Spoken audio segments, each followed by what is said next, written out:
Uma das coisas mais cansativas nos dias de hoje são pessoas que de alguma forma querem uma vida nova, mas não acreditam que isso é possível. Pastor, isso acontece? Acontece. A pessoa busca uma vida nova, ela busca uma nova chance, uma nova oportunidade, mas quando alguém a desafia a essa nova vida, ela é a primeira a dizer que não é mais possível. Porque a gente tagarela a necessidade de viver o novo, mas quando a gente entende o preço que tem que pagar para ter uma vida nova, a gente logo desiste. A gente sabe que tudo na vida que vale a pena tem um custo. E quanto mais valioso, mais custoso. A verdade é que muitos não têm vontade de pagar o preço para ter a vida que desejam. É triste dizer isso, mas muitos nunca chegarão no lugar que gostariam, por não ter a disposição de pagar o preço que tem que pagar. Mas como nós servimos a um Deus misericordioso, amoroso, Deus tem suas formas de nos fazer chegar lá, mesmo com as nossas imperfeições. Abra sua Bíblia no livro do profeta Samuel, 1 Samuel, capítulo 7, versículo 3. O contexto dessa história que vou ler, Samuel, um grande profeta do Antigo Testamento, ele nasceu e cresceu dentro da casa do Senhor. Samuel, filho da Ana, que era estéril, e foi até o templo, orou, fez uma oração muito especial, ao ponto de que o sacerdote achava que ela estava bêbada. Daquela oração, ela toca o coração de Deus, engravida, e diz que se Deus permitisse que ela engravidasse, aquele filho não seria dela, mas aquele filho seria entregue no templo, e não passaria navalha sobre o seu cabelo. Samuel cresce num templo, porém, numa fase muito ruim, onde o sacerdócio do sacerdote Eli estava corrompido. Ele morava dentro de um templo, onde dentro do próprio templo, os filhos de Eli prevaricavam dentro do templo. Mas eu aprendi que Deus sempre traz pessoas boas para lugares ruins. Deus sempre leva pessoas com unção para lugares que não têm unção nenhuma.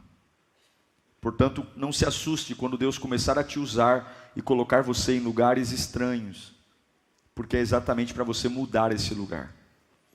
Vamos à leitura então, 1 Samuel 7:3, diz assim, a palavra do Senhor. E Samuel disse a toda a nação de Israel: se vocês querem voltar-se para o Senhor de todo o coração, livrem-se então dos deuses estrangeiros e dos postes sagrados. Consagrem-se ao Senhor e prestem culto somente a Ele, e Ele os libertará das mãos dos filisteus. Assim os israelitas se livraram dos Balaíns e dos postes sagrados e começaram a prestar culto somente ao Senhor. E Samuel prosseguiu: reúnam todo Israel em Mispá, e eu intercederei ao Senhor a favor de vocês. Quando se reuniram em Mispá, tiraram água e a derramaram perante o Senhor. Naquele dia, jejuaram e disseram ali: temos pecado contra o Senhor. E foi em Mispá que Samuel liderou os israelitas como juiz. Quando os filisteus souberam que os israelitas estavam reunidos em Mispá, os governantes dos filisteus saíram para atacá-los. Quando os israelitas souberam disso, ficaram com medo dos filisteus e disseram a Samuel: não pare de clamar por nós ao Senhor nosso Deus, para que nos salve das mãos dos filisteus. Então Samuel pegou um cordeiro ainda não desmamado e o ofereceu inteiro como holocausto ao Senhor. Ele clamou ao Senhor em favor de Israel, e o Senhor lhe respondeu. Enquanto Samuel oferecia o holocausto, os filisteus se aproximaram para combater Israel. Naquele dia, porém, o Senhor trovejou com fortíssimo estrondo contra os filisteus e os colocou em pânico. Então foram derrotados por Israel. Curve sua cabeça. Senhor, é a tua palavra. Nós sabemos o poder que há nela. Sabemos a autoridade que há nela. Sabemos a força que há nela. Se a sua palavra me pegar, eu me levanto. Se a tua palavra me pegar, eu acordo. E eu te peço, Senhor, fala conosco. Fala como o Senhor tem falado, para que o meu coração incendeie, para que a minha alma acorde, para que os meus olhos enxerguem, para que a minha vida tenha sentido, para que eu saia da escuridão, para que eu saia das dúvidas, para que de fato a minha vida esteja no caminho certo, o caminho que me leva à vida. Tantas mentiras que o diabo tem dito, tantas conversas atravessadas, mas eu sei que na tua palavra há poder, e eu te imploro, fala conosco, fala comigo, Senhor, fala com a tua igreja, fala de um jeito como nunca antes, porque precisamos viver a tua vontade, Pai querido, em nome de Jesus. Esse é um tempo muito desafiador para Israel. Eles estão tendo que enfrentar uma batalha muito difícil. Sabe qual é a batalha mais difícil? É quando você tem que enfrentar um inimigo que no passado ele já te venceu. É quando você se depara com uma situação que vem em sua direção e você sabe que no passado ela veio e te destruiu. É quando você está bem, está tranquilo, mas você vê os mesmos demônios que te atormentaram na adolescência, vício, pecado, mentira, desemprego, voltando no portão de casa, e você lembra que a última vez que os viu, eles venceram. Os filisteus estão vindo em direção a Israel, e a última vez que eles viram os filisteus ganharam. É difícil você querer uma vida nova quando um problema velho volta. É difícil você querer sonhar algo quando você vê uma crise que te desgastou, vira e mexe rodeando você. Não tem ninguém no nosso meio aqui que não gostaria de fazer novas escolhas, e que essas novas escolhas trouxessem uma nova oportunidade, um novo começo. E você tem duas coisas para fazer. Quando os inimigos voltam, e principalmente inimigos que você já sofreu derrota, você tem duas escolhas. A primeira delas é não fazer nada e assumir a capacidade de dizer: olha, eu tive uma experiência no passado e não vou fazer nada, não tem solução, ele vai me destruir de novo. Ele já mostrou o quanto o vício é forte, o desânimo é forte, a depressão é forte, a traição é forte. O diabo vem e me condena, e a minha cabeça, para que eu não me iluda, logo diz para mim que não é possível. Já foi meu tempo, já foi minha hora. É a consciência pesada. Ou eu tenho uma convicção, ou de alguma forma eu entendo que não sei como, mas a Bíblia diz que se eu tenho Cristo eu sou livre. Eu não sei como vencer, eu não sei para onde ir, eu não tenho dinheiro, eu não tenho apoio, eu não tenho nada, eu só tenho traumas, mas de alguma forma a palavra de Deus vale alguma coisa para mim, e aí eu tenho uma convicção de que não sei como, mas eu vou ser livre. E você tem que ser forte o suficiente para entender que se o Filho te libertou, verdadeiramente você é livre.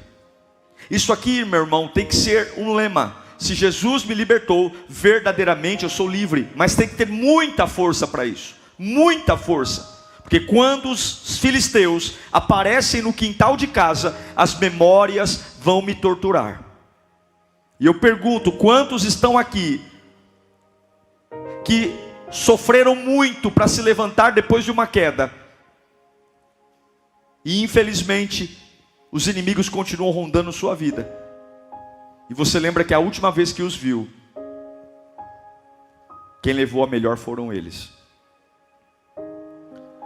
Mas Deus sabia que os filhos de Israel precisavam reiniciar suas vidas.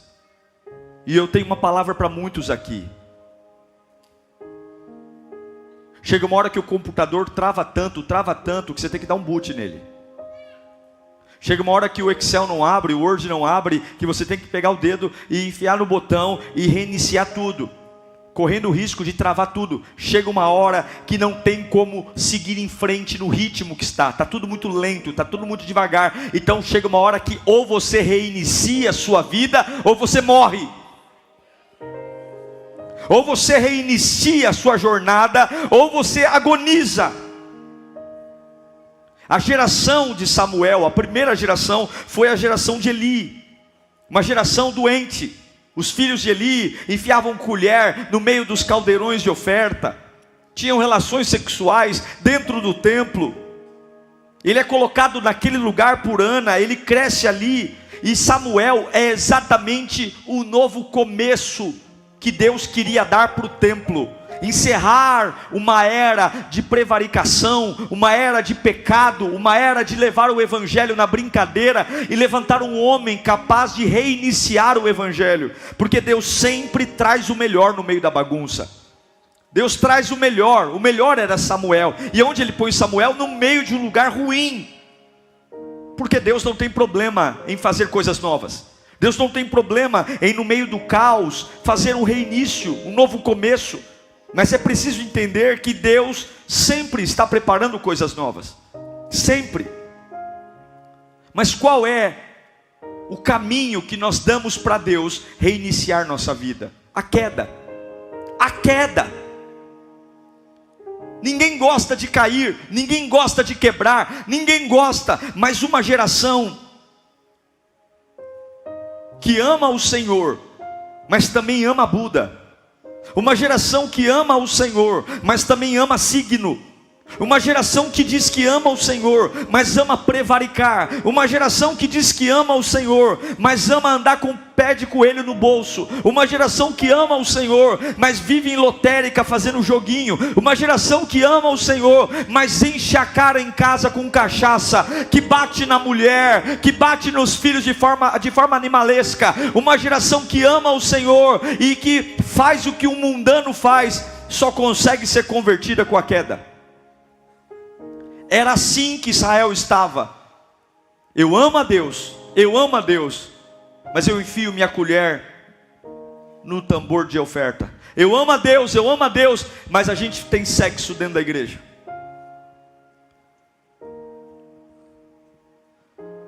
É difícil reiniciar por conta de uma praga chamada cultura. O que é cultura? É aquilo que eu estou habituado a fazer. O povo de Israel tinha uma cultura. Uma cultura. E o que é cultura? Cultura é aquilo que eu planto, é aquilo que eu sou, que eu faço. E quebrar uma cultura não é fácil. Culturas não se quebram facilmente. Culturas são coisas que grudam na gente e fazem parte do nosso dia a dia, do nosso estilo. É o tecido que está em nós, que veio da família que a gente mora, da empresa que a gente trabalha. Cultura são coisas difíceis, porque cultura é o que eu cultivo, é o que é importante para mim, é o que é fundamental, é aquilo que eu faço no meu dia a dia. Pessoas muito barulhentas e dramáticas não calam a boca facilmente. Pessoas violentas, acostumadas a bater, e tem a cultura de bater no outro, de agredir o outro, não se tornam pessoas calmas facilmente. Aqueles que são fofoqueiros, que têm a cultura de sempre falar da vida do outro, eles não se tornam pessoas de honra facilmente, porque existe uma cultura de falar da vida do outro, de julgar, e existem várias culturas. E o povo de Israel estava numa cultura de pregar culto a Deus, mas trazer ídolos, balaíns. E Deus está dizendo: eu preciso quebrar essa cultura, porque se eu não quebrar essa cultura, vocês não reiniciam. E se vocês não reiniciarem, a minha glória não vem, o meu poder não vem, porque eu os amo. Mas o que vocês fazem está matando, a cultura está matando. E como é que se quebra uma cultura? Com a queda. Como é que se quebra uma cultura? Com a queda. Os filhos de Israel se tornaram idólatras, apóstatas, e Deus começa a quebrar a cultura. E o que Deus usa para quebrar a cultura? Os filisteus. Os filisteus não vão enfrentar Israel só porque o diabo quer, não. Deus está liberando os filisteus para vir.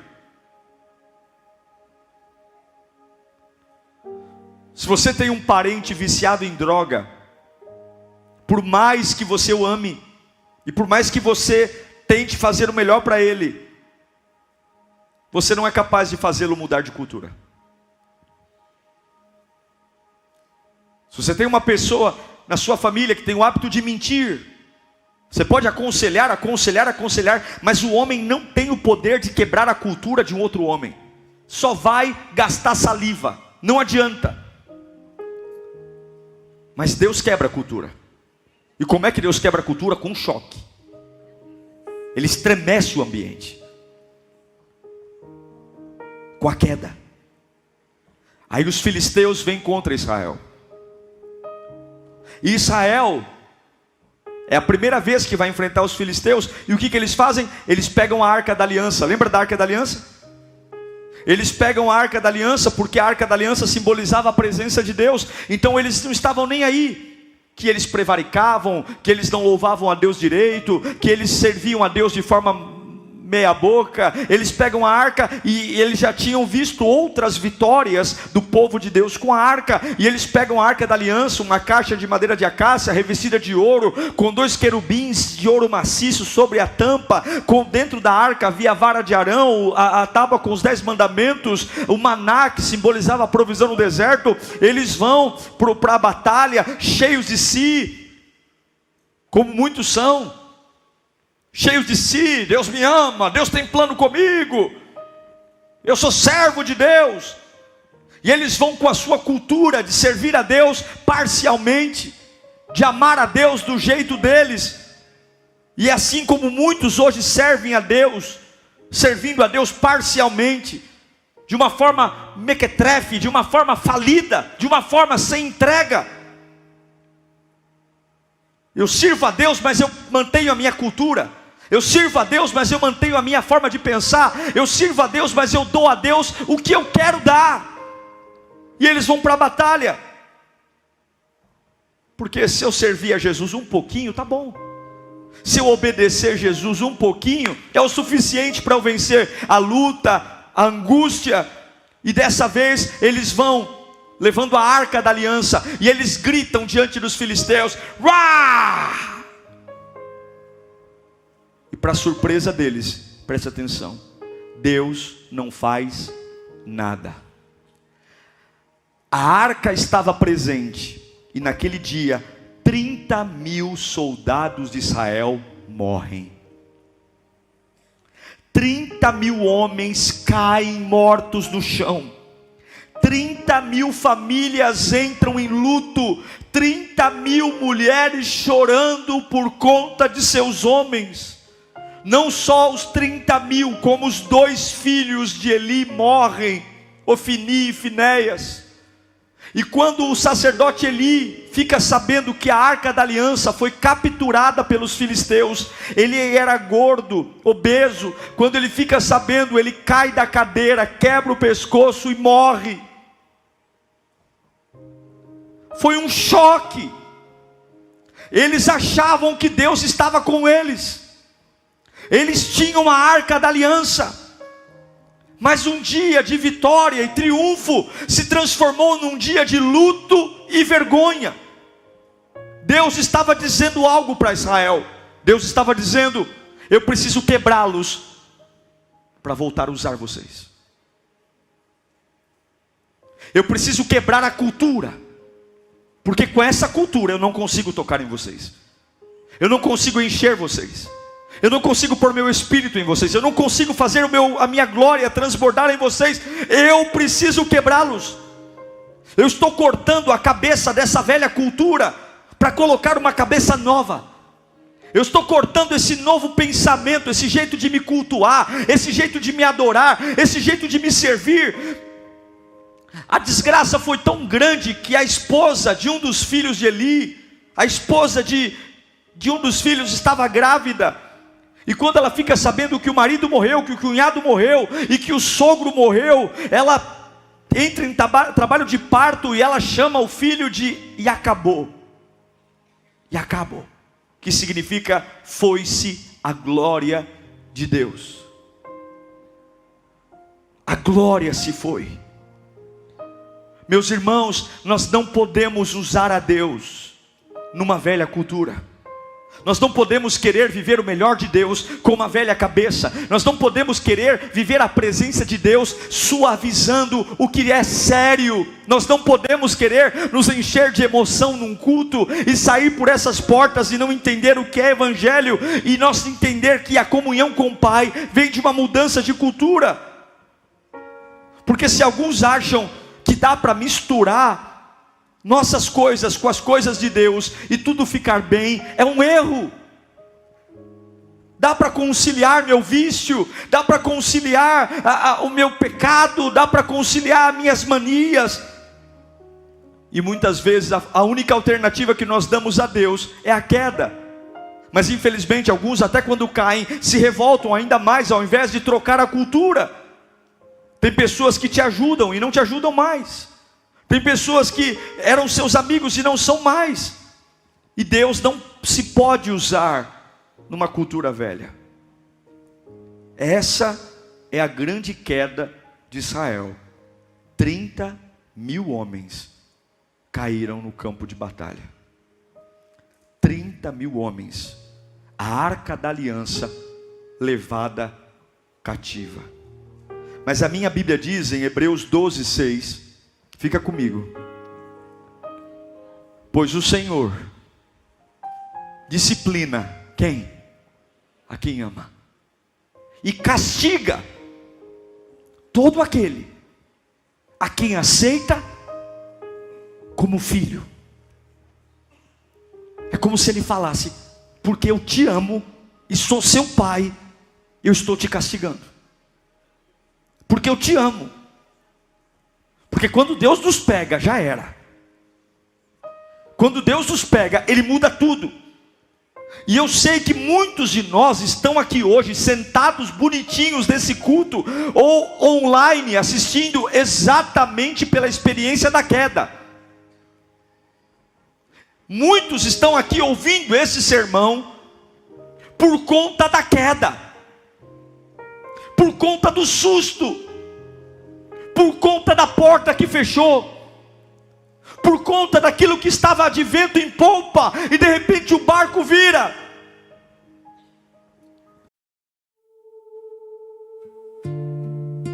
The world's so wide, so many roads to choose, but somehow they all lead me back to you. I've been walking through these crowded streets, faces passing like a blur. Everywhere feels unfamiliar now, 'cause none of them are her. I tried getting lost in different places, hoping I'd forget your name. But every road I take at night still circles back the same. The world's so big, but I'm still lost in you. Muitos encontraram a Deus por conta de um caos, de que eu realmente não sei mais o que acontece, mas eu não sou mais bom no que era antes, eu não tenho mais controle sobre o que eu faço.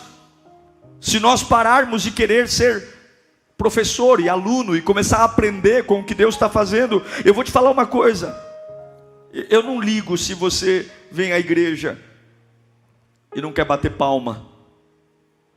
Eu não ligo se você vem à igreja e não quer cantar. Eu não ligo se você vem à igreja e não quer ouvir uma palavra com paixão. Mas deixa eu te dizer uma coisa: quando o câncer pega você, você vai adorar com paixão. Vou te falar uma coisa: quando a tua casa estiver de cabeça para baixo, você vai chorar muito na hora da oração. Vou te falar uma coisa, quando você tiver mais dívida do que dinheiro, e você estiver a ponto de enlouquecer, você vai levantar as duas mãos e clamar por socorro. Você vai fazer isso. Quando você precisa de algo, você pula, você fala em línguas, você bate o pé, porque a queda nos aproxima de Deus.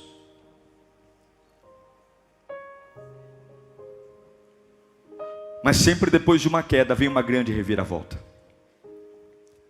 A Bíblia diz, escute aqui, que aqueles que não suportam o castigo de Deus, não é filho, é bastardo.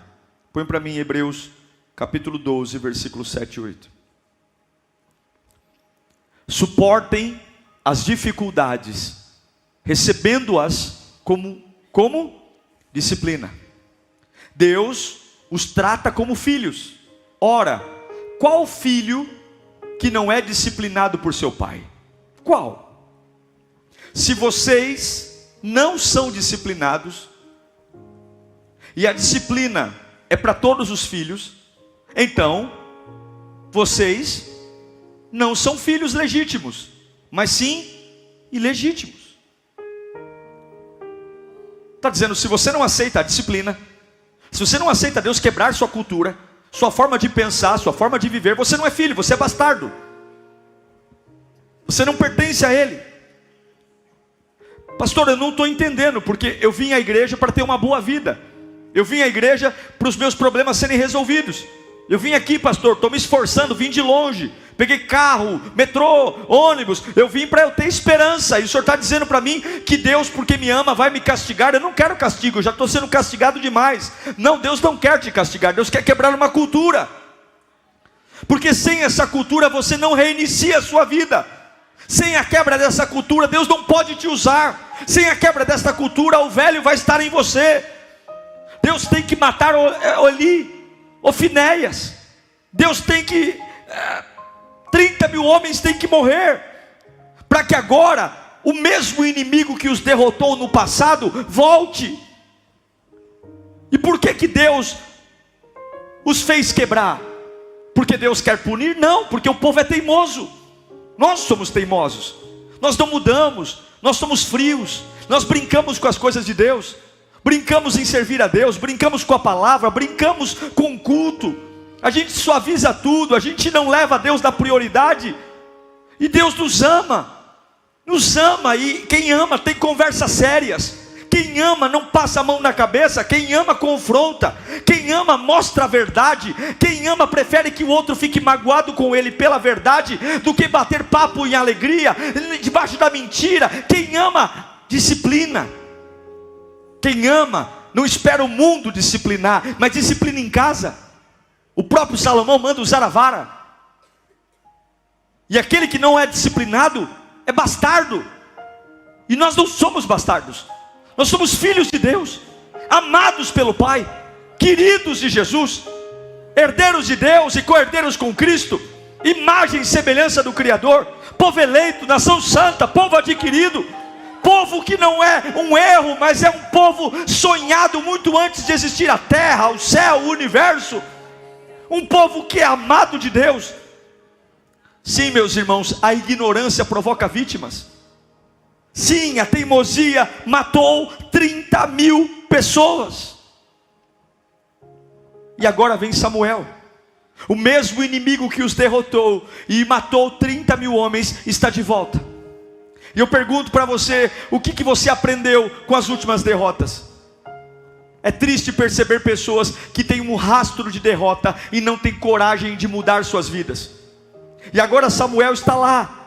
A última vez que eles viram os filisteus, 30 mil homens morreram, e agora o mesmo inimigo está voltando de novo. E Samuel diz, agora vocês querem um resultado diferente, vocês querem que algo mude, limpem. Peguem todos os ídolos que vocês têm, todos os balaíns, todos os postes ídolos, joguem fora, limpem, deixem tudo. Nós temos que limpar o lugar onde estamos. Não adianta você estar servindo a Deus e ter coisas estranhas na sua vida. Não adianta você estar querendo servir a Deus e ter coisas da vida velha na sua vida. Ah, pastor, mas eu tenho medo de jogar aquela imagem fora. Eu tenho medo de magoar o meu pai, a minha mãe. Se você quer que o inimigo que já te destruiu antes seja derrotado, você tem que limpar a sua vida. Você não vence o cigarro, não vence a bebida, não vence o pecado, não vence a crise financeira, se você continuar fazendo as mesmas coisas com a cabeça velha. Já foi destruído uma vez, será destruído de novo. E agora tem um contraste. Nós lemos esse texto. Samuel diz: orem. A última vez que eles viram os filisteus, eles levaram a arca, achando que só a arca daria. Será que só a Bíblia debaixo do braço me faz vencer uma guerra? Será que só tomar ceia? Não faz. Eles morreram, 30 mil homens. Mas agora Samuel diz: orem. Antes eles não oravam. Antes da primeira queda, eles não jejuaram. Antes da primeira queda, eles não colocaram os ídolos para fora. Antes da primeira queda, eles estavam ali fazendo gritos de crentes irresponsáveis. Mas agora eles estão limpando, estão orando. Tudo porque agora eles estavam com medo. Medo porque o último inimigo estava de volta.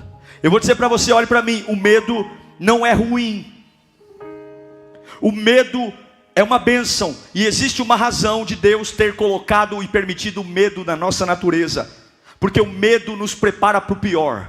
O medo antecipa aquilo que eu mais tenho pavor que aconteça. O medo faz eu ter na minha cabeça uma visão real daquilo que eu não quero viver. É o que Jó disse: o que eu mais temia me sobreveio, o que eu receava me aconteceu.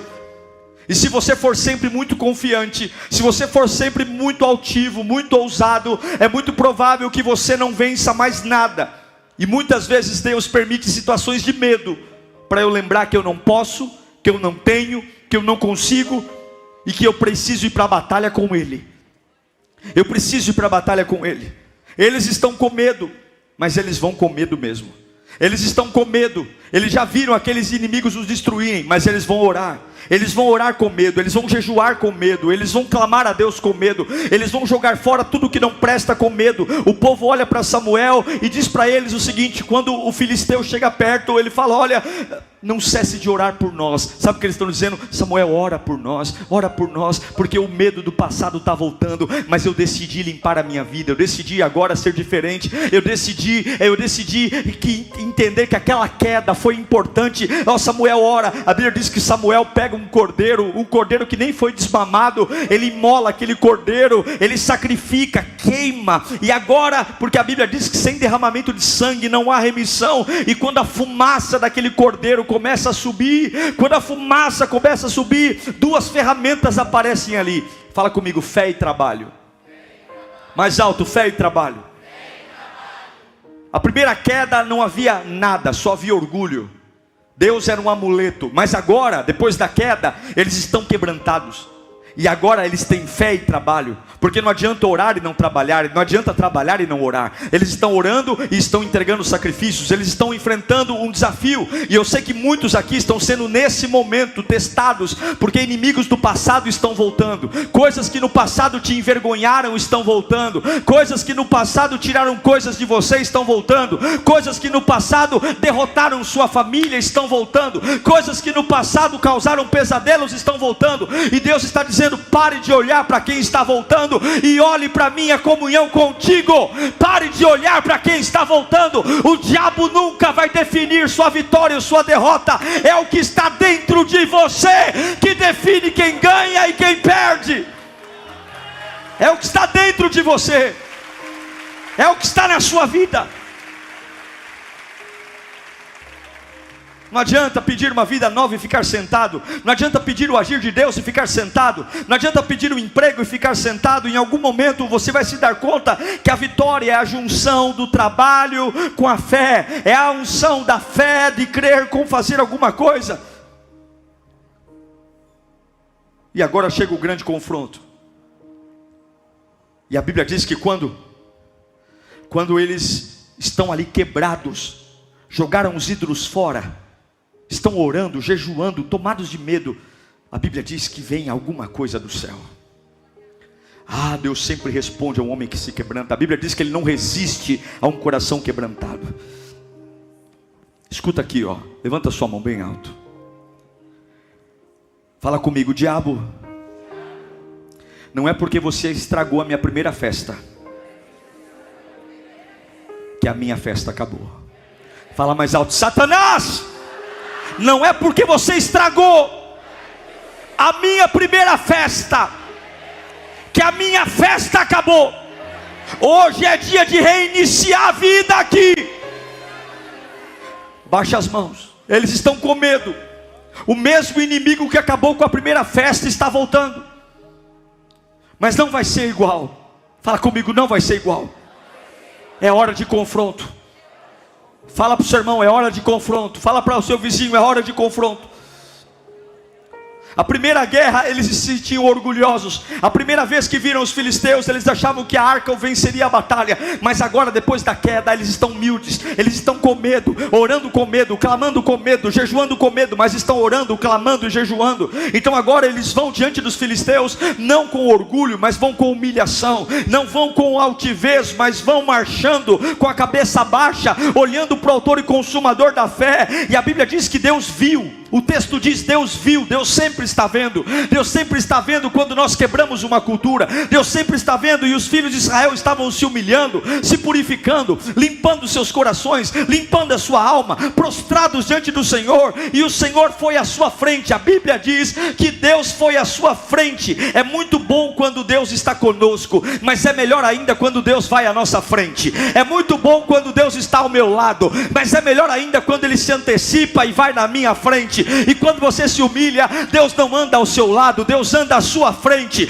Quando você adora, Deus não anda ao seu lado, Deus anda à sua frente. Quando você se antecipa no clamor, Deus não está do seu lado, Ele está na sua frente. Existe uma diferença entre estar com você e estar antes de você. Um crente normal crê que Deus está com ele, mas um crente sobrenatural crê que Deus está antes dele. Antes de mim Ele já está, antes de mim Ele já está fazendo, Ele já está curando. Levanta a sua mão para cá. Deus não está com você, Deus está antes de você. Se você quebrar essa cultura, antes da luta chegar, Deus já está. Antes do desemprego chegar, Deus já está. Antes do câncer chegar, Deus já está. Antes da traição chegar, Deus já está. A Bíblia diz que quando eles começaram a clamar a Deus, Deus já estava antes do campo da batalha. E a Bíblia diz que Deus mandou, não sei o que aconteceu no céu, mas foi um reboliço. Começaram trovões, relâmpagos contra os filisteus, uma confusão no acampamento do inimigo, uma confusão. Homens que já tinham visto a derrota de Israel, agora vendo o Deus de Israel se manifestar. Os teus inimigos conheceram o teu poder. Está na hora dos teus inimigos conhecerem o poder do teu Deus. Os teus inimigos viram o que você pensa. Está na hora dos teus inimigos conhecerem o Deus que você vem buscar aqui nessa quinta-feira. Eu e você somos o cocô do cavalo do bandido, mas aquele que está no trono, Ele é imparável, Ele é imparável, Ele é imparável, Ele é o Todo-Poderoso. Conheceram a tua voz. Está na hora de ouvir a voz daquele que fala a voz de muitas águas. Eles sondaram o teu poder. A Bíblia diz que os filisteus, a primeira vez eles viram um povo orgulhoso sem unção, mas agora vê um povo quebrantado, temente a Deus. A primeira vez eles viram um povo pomposo, cheio de normas, cheio de pompa, cheio de roupa bonita, orgulhosos, gritando. Mas agora vê um povo de joelho, levantando a mão para o céu e clamando por misericórdia, e dizendo: Samuel, ora por nós. Eles pensam que você está humilhado porque está com medo deles. Eles pensam que o povo de Deus estava ajoelhado com pavor, mas eles vão ser confundidos, porque não estamos de joelho porque temos medo do inimigo. Estamos de joelho porque dependemos do autor e consumador da nossa fé. Nós não calamos a boca diante dos adversários porque somos frouxos. Calamos a boca diante dos adversários porque é o Senhor que vai falar por nós. Nós não perdemos uma guerra na conversa porque somos covardes, mas entendemos que enquanto gritam, eu me ajoelho para que o autor e consumador da minha fé quebre a cultura e faça. A minha Bíblia diz que Deus deu uma surra nos filisteus. Eles foram embora correndo, e aquele que os derrotou da primeira vez foram humilhados. Foram humilhados. Tudo que bateu neles tudo que os humilhou, agora provou quem é Jesus, quem é o Deus. Pouco a pouco os filisteus foram destruídos, porque Deus estava ao lado do seu povo e à frente do seu povo. Hoje é dia de você ir para o lugar mais alto da sua batalha. Hoje é dia de você ir para o lugar que você sofreu o seu maior ataque. Hoje é dia de você ir para o lugar que você foi mais envergonhado no passado. Hoje é o dia de você olhar para aquilo que mais te trouxe desgosto. Porque Deus não está indo com você, Deus já está lá. Deus já está lá. E tudo que aconteceu com você é porque Deus te ama e Ele quer usar você. Tu, pastor, eu não entendo, eu tenho revolta. Pega essas revoltas, para de ser besta. Pega essas revoltas, deixa sair pela urina. Porque Deus não fez nada para te destruir. Eu e você que éramos bicho enjoado, eu e você que servíamos a Deus do nosso jeito, revoltados, nervosos, preguiçosos e totalmente pecaminosos. E Ele falou: eu vou deixar cair uns 30 mil homens, eu vou destruir uns Ofni e Finéias, para lembrar que eu sou todo poderoso. Tem hora que Deus tem que fazer você cair para você voltar ao normal. Tem hora que o celular trava e você tem que apertar os 2 botões e reiniciar. Porque você não desliga tudo na sua vida agora para voltar ao normal. Por que você não desliga tudo? Sabe essa vida espiritual sua que não vai? Por que você não reinicia tudo hoje? Por que você não enfia o dedo no botão e fala: hoje eu vou recomeçar? Senhor, eu vou jogar fora os ídolos, eu vou jogar fora o orgulho. Senhor, eu vou me humilhar diante de Ti, porque eu não vou deixar o que me destruiu no passado me destruir de novo. Eu não vou deixar. Esse culto é um culto para você resetar a sua vida. Esse culto é um culto para você reformar a sua vida. Porque sem reforma, o que te venceu no passado vai te vencer de novo. Eu quero orar por você. E eu quero que você pense na sua fé agora. A maior vitória é depender de Deus. E eu não quero ser derrotado pelo que me derrotou no passado. Eu não quero de novo que os filisteus me envergonhem. Eu não quero. Já chega as lembranças. Já chega a vergonha. 30 mil homens. E eu era crente. E eu carregava a Bíblia. E eu levei a arca. Mas não. Oh, Senhor, eu não quero ver de novo o pesadelo voltando. Eu não quero ver de novo aquela fase voltando. Eu não quero. Então eu vou limpar, eu vou resetar, eu vou apertar o botão. Eu não quero mais saber o que aconteceu antes. Eu não quero mais saber as desculpas que eu dei. Senhor, está aqui, ó Senhor. Samuel, ora por nós, Samuel. Samuel, ora por nós, Samuel. Eu estou jogando fora aquilo que me lembra. Eu estou jogando fora os guias. Eu estou jogando fora as imagens de gesso. Eu estou jogando fora essas amizades que não me levam para lugar nenhum. Eu estou consertando a minha vida. Eu estou consertando a minha santidade. Eu estou consertando a minha conversa. Eu estou consertando os lugares que eu frequento. Eu vou jogar foto fora. Eu estou começando uma vida nova hoje. Eu estou começando porque esses filisteus até agora eles pisaram em mim, mas no meu Deus eles não vão pisar. Chega. Deus quer me usar, é por isso que Ele está quebrando, é por isso que Ele quebrou você, é por isso que de repente você perdeu, é por isso que de repente as coisas não estão funcionando, é por isso que de repente você que estava certo de uma vitória não venceu. Mas eu não aceito a disciplina, então você é bastardo. Porque aquele que é filho aceita a disciplina. E o que é aceitar a disciplina? É que quando nada der certo, eu me ajoelho, não para me render ao inimigo, mas para depender de Deus. Quero que você feche os seus olhos nesse instante. Curve a sua cabeça. O apóstolo Paulo diz: examine-se, pois, o homem a si mesmo. É muito gostoso quando a gente vem a um culto e a gente recebe uma palavra de levantar, da glória, aleluia, receba. É muito gostoso, mas também é entender que tem vitórias que começam por limpezas. Tem vitórias que começam por resetar o programa. Não dá mais para conciliar Deus com o mundo. Não dá mais para conciliar a vida velha com a vida nova. Não dá mais para eu querer ser alguém novo com características velhas. Não dá mais. E é por isso que alguns estão de novo caindo nos mesmos lugares, sofrendo. Limpa, consagra teu lar, limpa a tua casa, comunica dentro de casa. Aqui mora um crente, que dentro de casa mora um crente. Esse tipo de música não entra aqui, esse tipo de assunto não entra aqui, esse tipo de conversa não tem aqui. Olha, eu sou crente, não me convida para ir para esse tipo de lugar, porque eu não vou.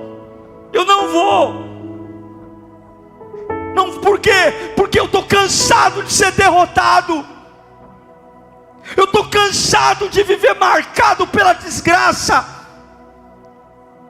Eu estou cansado de achar que estou curado, e quando vem o passado de volta, eu caio.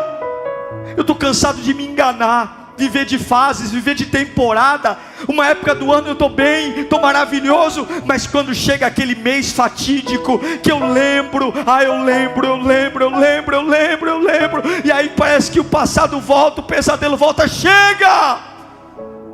Deus está te quebrando para usar. Tem poder reservado para você, tem unção reservada para você, tem uma autoridade reservada para você, tem uma vida nova, uma vida que não tem nada a ver com o pecado dos outros, uma vida que não tem nada a ver com o lugar de onde você veio, uma vida, ele pecou, Ofni e Finéas pecaram, mas você é Samuel, você não é ele, você é Samuel, e Deus tem uma aliança nova para você. Teu pai e tua mãe erraram, teu pai fez bobagem, tua mãe fez bobagem, o lugar que você trabalhou fez bobagem, mas você é diferente, você é especial. Há algo vindo sobre a tua vida aqui hoje.